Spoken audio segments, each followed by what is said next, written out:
पहले सोवियत रूस versus America की लड़ाई थी, अमेरिका जीत गया था। अमेरिका ने इस बात में यानी उसको हराने के लिए कोल्ड वॉर लड़ा था। कोल्ड वॉर मतलब ये कि आपने आमने-सामने कोई हथियार नहीं चलाया, लेकिन आपको हर तरह से खत्म किया गया। हर तरह से मतलब आपकी विचारधारा को, आपके विदेशी कनेक्शंस को, आपके व्यापार को, आप जहां पर हैं इन्वेस्टमेंट कर रहे हैं, वहां पर आपकी कंपनियों को पीछे हटाया गया और जासूसों की मदद ली गई, सबोटाज की तमाम प्रकार की वो चीजें की गई, जिससे कि आपको मार्केट में खड़ा नहीं रहने दिया जाए। ये जो तरीका अमेरिका ने रूस के खिलाफ अपनाया था, आप सोचिए ना, अफगानिस्तान हो या भारत पाकिस्तान हो, ये सब अमेरिका और सोवियत रूस के बीच के ही झगड़े का परिणाम थे। वियतनाम वॉर इसका बड़ा उदाहरण है, साउथ कोरिया, नॉर्थ कोरिया इसके बड़े उदाहरण हैं। अब चूंकि रशिया कहीं हाशिए पे जा चुका है, यूक्रेन युद्ध के बाद में वो फिलहाल चमक नहीं रहा है। उम्मीद है लोगों के अंदर कि वो एक दिन फिर से वापस आएगा, लेकिन फिलहाल वो कहीं ना कहीं सक्रिय नहीं है।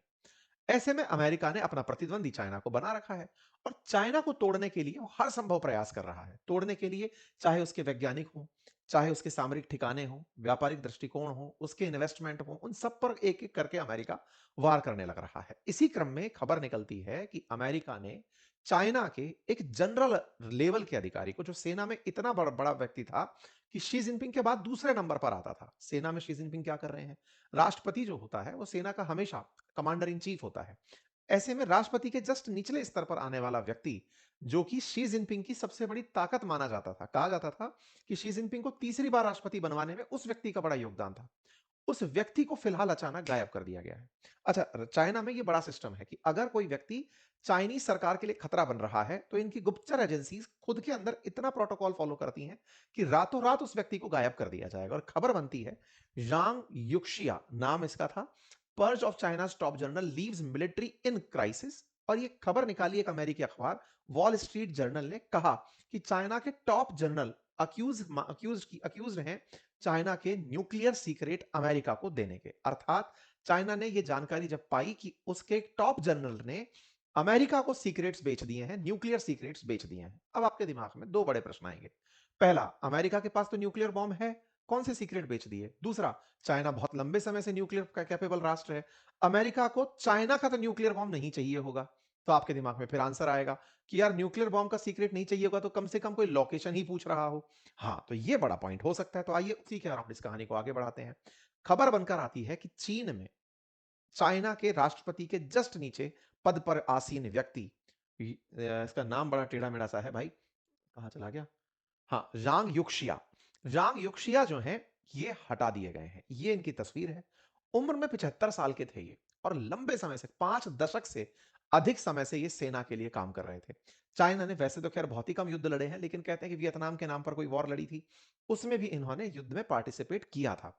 अब जब इस तरह की बात हो तो हमको अपनी पुरानी यादें आने लगती हैं कि ऐसा नाम तो पाकिस्तान के लिए भी बदनाम था। यहां के AQ खान पर आरोप था कि इन्होंने भी सीक्रेट्स लीबिया को बेच दिए थे। तो क्या वैसा कुछ हुआ है?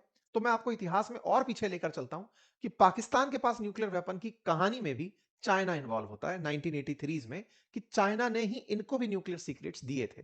नॉर्थ कोरिया को भी सीक्रेट्स इन्हीं ने दिए थे। तो चाइना में पुलिस फौज में करप्शन बहुत है, लेकिन उस करप्शन को सरफेस पर नहीं आने दिया जाता, क्योंकि मीडिया सक्रिय नहीं है, तो जानकारी बाहर नहीं निकलती। खैर, जितनी जानकारी वॉल स्ट्रीट जर्नल ने निकाली है, अमेरिकी न्यूज चैनल ने, उसका कहना है कि चीन के सेंट्रल मिलिट्री कमीशन के वाइस चेयरमैन जांग युक्शिया के खिलाफ जांच शुरू हो गई है और उन पर आरोप है कि उन्होंने न्यूक्लियर हथियार से जुड़ी सीक्रेट जानकारी लीक कर दी है। जांग को 24 जनवरी को पद से हटा दिया गया और अनुशासन और कानून के गंभीर उल्लंघन के आरोप के तहत उन्हें गायब किया गया। रिपोर्ट्स बताती हैं कि नेशनल न्यूक्लियर कॉर्पोरेशन के पूर्व जनरल गु जुंग जांग ने उनके खिलाफ शिकायत दी थी।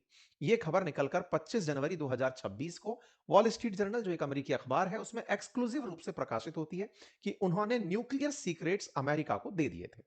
कौन से न्यूक्लियर सीक्रेट्स दिए थे वहां भी चलेंगे, लेकिन उससे पहले थोड़ा सा चीन की व्यवस्था को समझ लेते हैं। हालांकि पहले भी हमने बताया है, जान युक्शिया किस पद पर था उससे समझने से पहले मैंने आपको बताया, चाइना में वन पार्टी सिस्टम होता है। हमने एक बार जब चाइना के पीपल्स रिपब्लिक ऑफ चाइना के जो CPC के लीडर्स हैं वो बीजेपी के नेताओं से मिले थे, उस समय पर भी हमने सेशन किया था।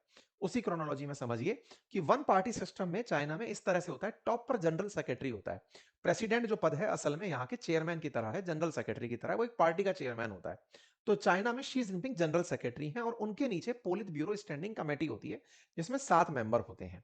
यहाँ पर चाइना के राष्ट्रपति 3 पदों को अलग-अलग लेवल पर संभाल रहे होते हैं। वो पोलित ब्यूरो के जस्ट ऊपर एक जनरल सेक्रेटरी के पद पर भी होते हैं।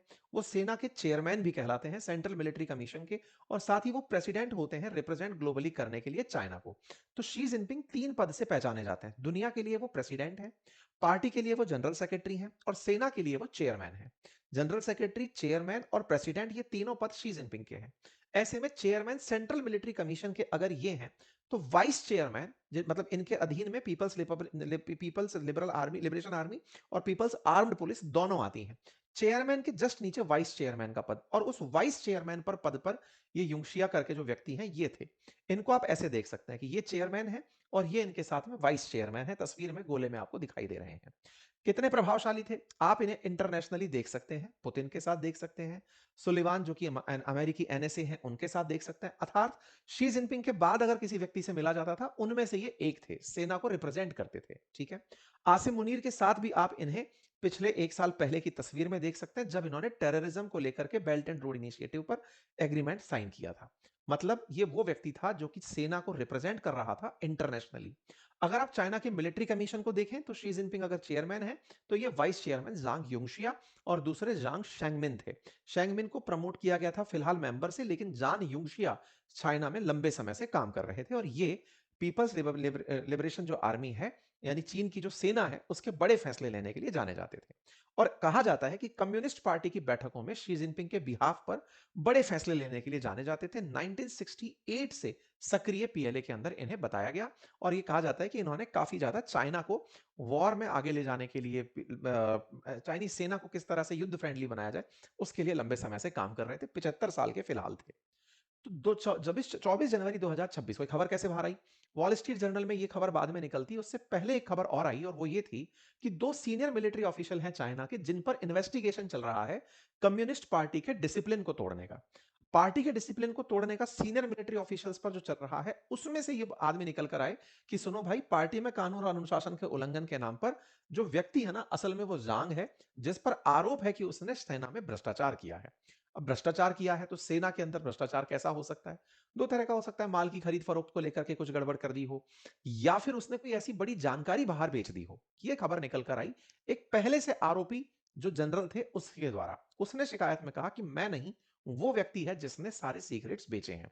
किस तरह के सीक्रेट्स बेचे, ये जानकारी अब आगे वॉल स्ट्रीट जर्नल में कहा गया कि इन्होंने कोर टेक्निकल डेटा अमेरिका को बेच दिया। अब थोड़ा सा आगे बढ़ते हैं। देखिए, दुनिया में अगर न्यूक्लियर वेपन्स की बात की जाए, तो सबसे ज्यादा रशिया के पास में है 4200, 99, 4299, 99।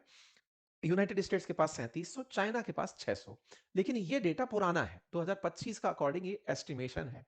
लेकिन चाइना ने ये 600 नंबर रोका नहीं। ये टारगेट लेकर चल रहा है कि मैं तेजी से अपने न्यूक्लियर बम को बढ़ाते हुए 2030 तक 1000 तक लेकर जाऊं। आप पूछेंगे, न्यूक्लियर बम तो एक ही पर्याप्त है, एक के अलावा एक से भी मतलब बहुत ही ज्यादा भीषण हाथ से तैयार किए जा सकते हैं, इतने सारों की क्या जरूरत होती है? कई तरह के न्यूक्लियर बम, टॉर्पीडो पे लगाने वाला, जैसे अभी चाइना रशिया वालों ने प्रैक्टिकल करके टॉर्पीडो पे लगा के दिखा दिया कि साहब समुद्र के अंदर से कोई छोटा सा बॉम्ब चला दिया, है ना, मिसाइल के अंदर न्यूक्लियर बॉम्ब डाल दिया, न्यूक्लियर बॉम्ब से एनर्जी प्रोड्यूस कर दी। तो कई तरह के न्यूक्लियर बॉम्ब में कई तरह के आइटम्स बना दिए, जैसे किसी भी बॉम्ब के अंदर जो बारूद है वो आरडीएक्स हो, उसकी जगह ये न्यूक्लियर फिजाइल मटेरियल यूज कर ले रहे हैं।